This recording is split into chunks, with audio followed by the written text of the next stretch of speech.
We've got some great stuff here today. It's peak American politics today, ladies and gentlemen. Let me just say that. John Fetterman, Joe Biden in the same room talking together.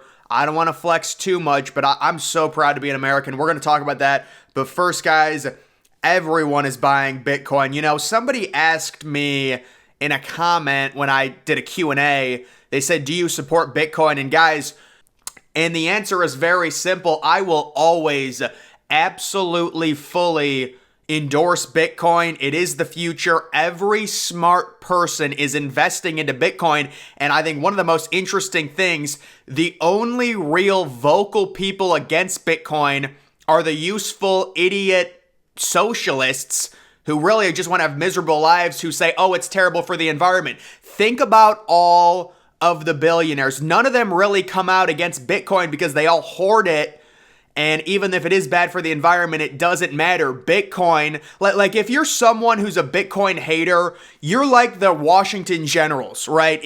Inevitably, you will lose. Bitcoin will be worth $100,000. It is inevitable. Bitcoin will be worth $200,000. It is inevitable. I think the question for a lot of us, and this is where it becomes harder, we don't have the ideal investment portfolio to where if you give me $1 million, yeah, I'm going to get 10 or 11 Bitcoins. The problem is I don't have that money. So does a, shitty altcoin become more enticing to me? Maybe a coin that it might be more risky, but you might make a little bit more if it does reach its peak. That's the real problem. I would say 2024 is going to be a great year for cryptocurrency. But I just wanted to tell people, everybody that's smart is investing into Bitcoin. Everyone, guys, trust me, Bitcoin will reach six figures. It's inevitable. It's a matter of when, not if.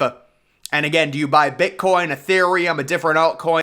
That's your own personal decision based on how much money you have. But I would say Bitcoin, Ethereum, going to do very, very well in the future for sure, and definitely will reach new all-time highs. Here it is. This is the peak American political system in 2023. So yesterday we've got Biden. I mean, every day it's something new. Biden is just rambling at the end of his, gun control speech. Nobody knows what he's talking about. Today, Fetterman introduces Biden. I want to issue right now Fetterman and Biden a challenge, and this is what it would be. I would give them 10 chances to read a paragraph from Percy Jackson. If they're able to do it without stuttering, I will give them both my vote for the next election. That is my challenge to Fetterman and Biden.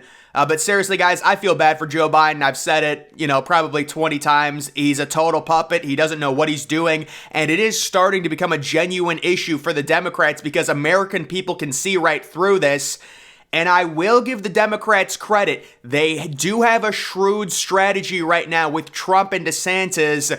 If you guys don't know, the Democrats have made Trump more likable by indicting him. I think they're afraid to face DeSantis. I think DeSantis would annihilate Biden just based off of principle, and Americans looking at Biden and it's like the normal American independent voter is going to watch Biden on the debate stage against DeSantis and honestly probably feel like they're being treated like an idiot. Like why would you vote for an 80-year-old who can't talk versus someone like DeSantis who's young and has his ideas together? That's why they're going after Trump, because they know if they go after Trump, it's going to make Trump more likable within the Republican Party. So Trump wins the Republican nomination and you get the big, two monkeys throwing poop at each other. Trump versus Biden rematch, which would be a total shit show. We all know that. I think Trump can win it, but it's one of those things to where DeSantis is so much less polarizing, and you also have to think the Democrats, they're like the boy who cried wolf because they've already called Trump Hitler. What do you call DeSantis? How do you make DeSantis worse than Trump? You can't. So that's why the Democrats right now are doing this whole smear campaign against Trump. They know it's completely ridiculous. They know Biden's done stuff. Obama's done stuff. The Bushes have done stuff very similar to what Trump is getting charged with. They realize it's going to make Trump more likable in the short term. That's the goal. They want Trump to be the nominee. They don't want to face DeSantis. DeSantis would annihilate Biden. Biden can't formulate a sentence at this point. It could get bad enough to where they might have to shift and say, all right, Biden is completely done. He can't even debate. We're going to have to go with someone else. And Biden, at the end of his term is just going to have to step down. Would the Democrats think of going with Gavin Newsom? I certainly don't think they can go with Kamala Harris with her approval rating somehow worse than Biden's at this point. And then Gavin Newsom, of course, Mr. 28th Amendment.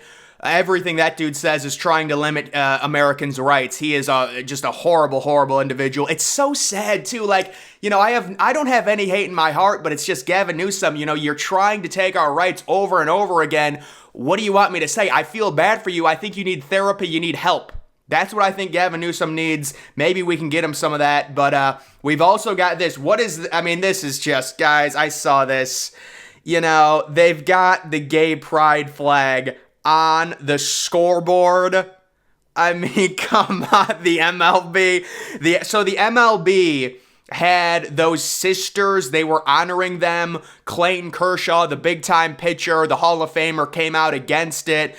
These sisters, I don't know why the Dodgers would do this, but from what I can tell, they have these people that they're a group. They dress up like Catholics, and what it looks like is they hide behind inclusion and diversity as a way to mock Catholics and religion. That's just why would these people be honored?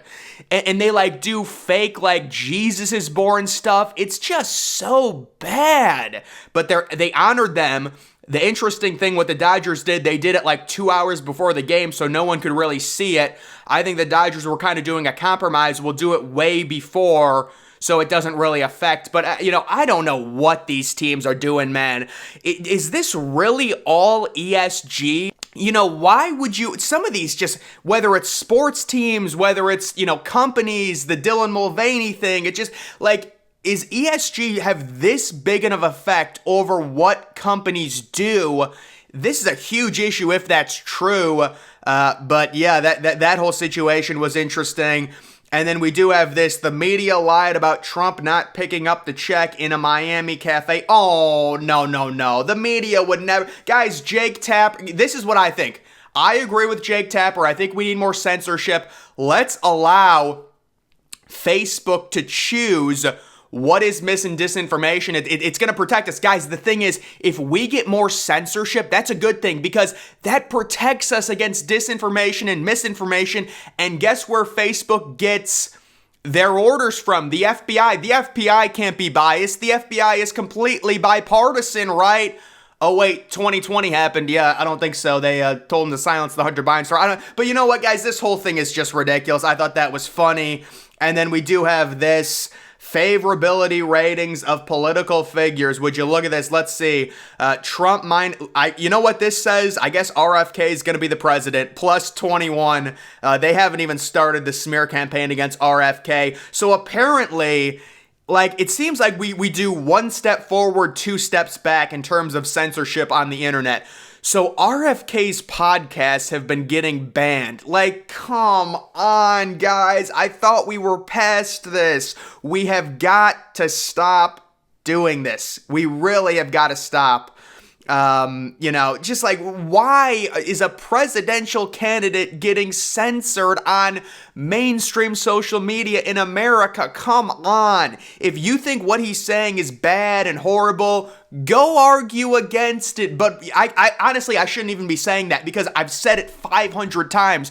Everyone that believes in freedom of speech has said it 500 times.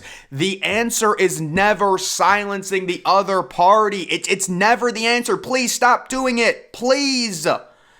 Oh my God. It's just so annoying. And it's I thought we were past it with Musk taking over Twitter and it's so good. They're taking down Robert F. Kennedy's podcast, and it's guys, come on. Oh, you know what? I'm sure the reason, guess the reason. Disinformation. Yep, there it is. It's disinformation, right? Elon Musk +9. DeSantis. That's very good for DeSantis +5. I mean, who knows with this poll? This could be complete crap. Bernie Sanders -1. Biden -11. Harris. At least Harris is overperforming Biden. They're basically the same. Yeah, this seems like more of a Republican pollster here. Slightly Republican with these numbers. Pence -7. Cruz only, yeah, this is more Republican, only -3. Hillary -17. Tim Scott +9. Nikki Haley +4. Schumer -8. McCarthy -7. So very similar with those two. AOC -12. Christie -16. Chris Christie, man. I saw Chris Christie. He's doing well in what was it, a New Hampshire poll? He had like 7% of the vote. Chris Christie making a charge. He's going to be on the debate stage in August against Trump. Guys, Chris Christie looks good. He's really getting in better shape. Vivek Ramaswamy +8. I just think no one knows who Vivek is right now. Gavin Newsom -10. McConnell is the worst one still, even in a pro-Republican poll. McConnell -24. Manchin -10. Hutchinson should be -100 with what he said. Williamson -6. Bergrum nobody knows who Doug Bergrum is. But that's just funny, guys. But there it is. That is peak American politics. If you haven't seen the clip, you got to go watch it. It does not disappoint. John Fetterman, he comes off like a Harvard. I mean, dude, what is, I don't want to, but it's just like, you're going to have to dress up a little bit, man. Come on. This is just, it's just peak American politics in 2023. And if you're the Democrats, what is the solution to this? Is it, not having Biden run in 2024? Then who do you get? It can't be Harris. At least I don't think it can be Harris. Is Newsom really your only other choice? Are there other options for Democrats? I think they're thinking about that right now because Biden just cannot string anything together. My opinion, if I was a Democrat, I would be worried that a lot of the independent people feel just very annoyed at this whole idea that Biden is even running the country right now. How could he be? It's impossible. He's too old. He's too old, and he just doesn't have it. That's why I think Democrats' only hope, if they go with Biden, is a Biden-Trump rematch, because at least they can say, well, Trump's really old as well. Of course, that's not fair. Trump has aged a lot better than Biden. That is undeniable. Trump still would, be able to have control of the country and implement his ideas, unlike Biden, who is a complete puppet, and they have him reading from a script basically to answer everything, and he can't even do that properly. So either way, guys, that's just my opinion. Bitcoin, absolutely, I fully endorse it. It's inevitable. Bitcoin is inevitable. The only question is, should you be buying Bitcoin, Ethereum, maybe an altcoin? There's much more risk with the altcoins for sure. It's a tough scenario. It depends how much money you have. But guys, that is going to do it for this video. Make sure you follow me on Twitter. Link to that's always in the description.